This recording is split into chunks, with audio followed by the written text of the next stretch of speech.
제가 개인적으로 뭐 비대면 상담하거나 또는 환자를 실제로 이제 진료실에서 볼 때 광대를 수술하냐 마냐를 결정하는 가장 심플한 적응증이라고 그래요. 인디케이션이라고 하는 게 있는데 약간 45도에서 정면 쪽으로 얼굴을 보게 하고 그다음에 여기 요 옆 라인 여기가 볼록 튀어나와 있으면 45도 광대가 나와 있는 거예요. 그 다음에 이쪽을 보면 관자놀이는 꺼져 있고 그 다음에 광대는 튀어나와 있고 그 다음에 광대 밑에는 또 꺼져 있으면 광대 수술이 도움이 된다 이렇게 얘기를 해요. 그래서 정확하게 이 내용을 가지고 뭐 다 설명할 수는 없지만 환자분들도 쉽게 생각할 때 정면에서 약간 고개를 이 정도만 트는 거예요. 그리고 카메라를 여기다 두고 사진을 찍어요. 그러면 45도 광대가 보이고 옆광대, 45도 뒷광대 이게 다 보이거든요. 그래서 그냥 셀카로 이 정도는 찍어보고 간단하게 생각할 수는 있어요. 그래서 꺼지고 튀어나오고 꺼지고 튀어나오고 뭐 이런 부분들을 확인하면 내가 광대 수술을 하는 게 도움이 될지 안 될지를 아주 쉽게 이해하는 데 도움이 될 내용이에요. 정면에서 봤을 때 이런 사람이 머리 위에서 보면 이런 모양이에요. 그런데 여기 45도 광대가 나왔다고 수술을 하고자 해요. 이런 경우 꽤 많거든요. 근데 본인이 45도 광대가 나왔다 한들 이거 줄인다고 정면에서 효과가 있겠냐는 거죠. 거의 없죠. 근데 동양 사람 중에 이러한 얼굴을 가지고 있는 사람이 굉장히 많다는 거예요. 그래서 이런 식으로 이 여기가 튀어나와 있는데 돌출돼 보인다고 여기를 줄이려고 하는 노력은 그닥 좋은 선택은 아니다. 그래서 눈, 코, 입이 몰려 있어서 이 여백, 지금 이 부분에 있는 여백이 많은 건데 이거를 여기가 넓으면 무조건 광대니까 광대 줄이면은 내 얼굴이 이렇게 되겠지 라는 생각을 하시는 분들이 계시는데 실제로는 그렇지 않다는 거 꼭 참고하셨으면 좋겠고요. 그래서 실제 환자의 예를 들어보면 이제 피부 음영하고 CT랑 이렇게 중첩을 시켜보잖아요. 그래서 눈꼬리 끝에서부터 이렇게 선을 그어보는 거예요. 입꼬리 끝, 눈꼬리 끝.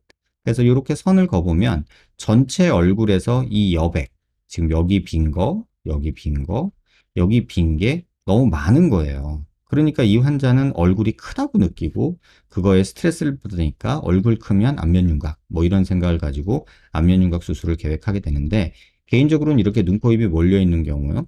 이렇게 뼈 수술을 해봤자 크게 효과 없는 경우들이 있어요. 그래서 이런 경우는 내가 얼굴이 큰 게 아니라 눈, 코, 입이 몰려서 커 보인다라는 것도 꼭 이해를 하셨으면 좋겠어요. 콘다일 위스라는 거를 말씀드리는데 이걸 왜 말씀드리냐면요.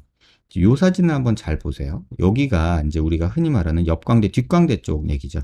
근데 이게 하과두라고 하는 콘다일이거든요. 이 콘다일이 이 광대 외측, 템포럴 프로세스보다 이렇게 더 튀어나온 경우가 있어요. 다시 말하면 광대에서 제일 넓은 부분이 132인데 이 환자분은 이 콘다일 위스라고 해서 이 콘다일 사이의 거리를 잰 게 133이에요. 그러면 광대를 제 아무리 줄여도 이 콘다일 헤드 때문에 이 콘다일 헤드의 폭 때문에 광대를 줄였는데도 마치 광대가 튀어나온 것처럼 보이는 경우가 꽤나 많아요. 그래서 이걸 놓치는 경우가 많은데 이 부분도 꼭 확인을 하자라고 말씀을 드리고 싶고요. 이게 실제에서는 어떻게 나타나냐면요.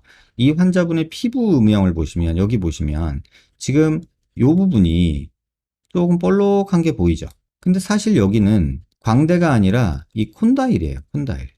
얘 때문에 여기가 튀어나와 보이는 거예요. 그래서 이렇게 튀어나온 게 여기가 튀어나온 거기 때문에 지금 이런 상태라면 광대 아무리 줄여도 여기 볼록한 거 이 부분은 해결이 안 돼요. 지금 이 부분이요. 여기 볼록한 거는 광대 때문이 아니라 하과두, 콘다일 헤드의 외측으로 튀어나온 것 때문에 생긴 모습이란 얘기예요. 그래서 그걸 꼭 이해하셨으면 좋겠고 그 다음에 이제 이런 경우도 있죠. 지금 여기도 마찬가지로 이 부분, 지금 여기 보이는 이 부분, 이 부분은 광대 부분이 아니에요. 광대는 지금 여기 있거든요.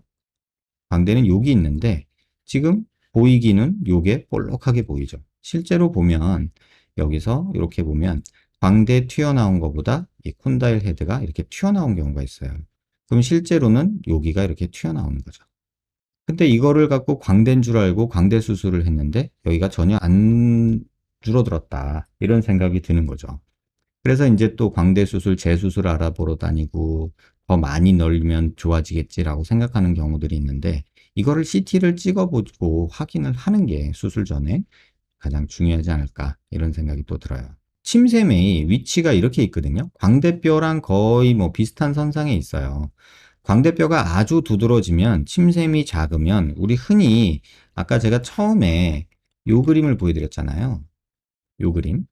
침샘이 요렇게 있는데 이 침샘이 아주 크면 광대보다 더 크게 나오는 경우도 있어요. 근데 광대가 아주 많이 크면 침샘을 이기고 더 돌출돼 보이거든요. 이 광대뼈 돌출된 것보다 이 침샘이 더 크게 보이는 경우도 있어요.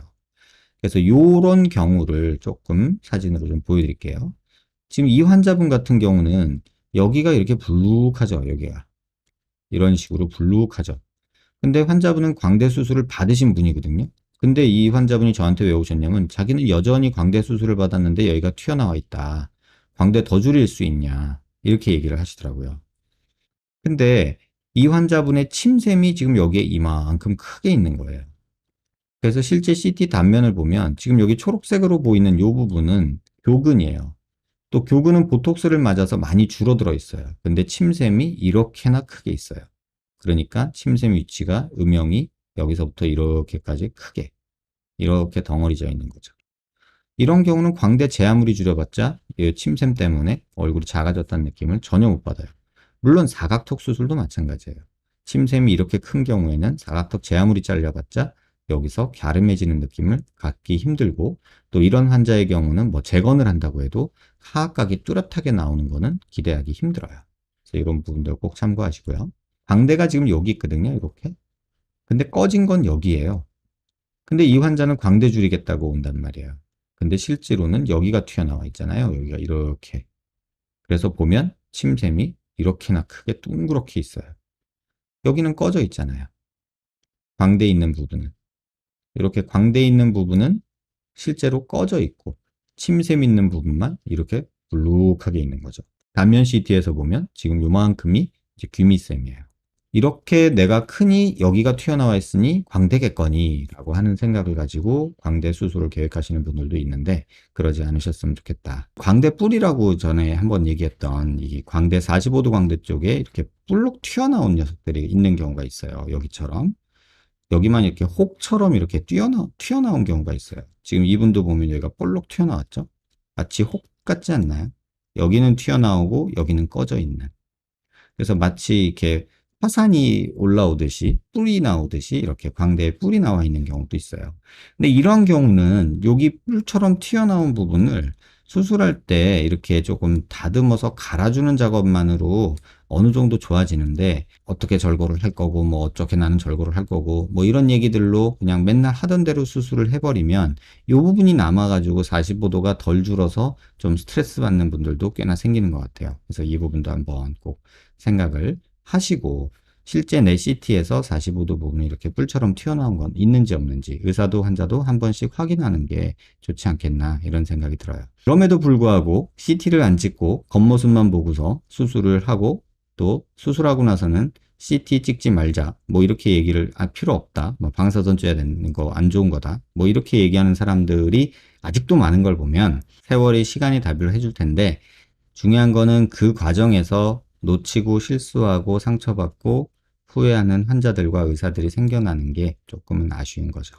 그래서 제 방송 보시는 분들만이라도 이런 부분들 꼭 깊게 염두에 두고 수술을 계획하셨으면 좋겠다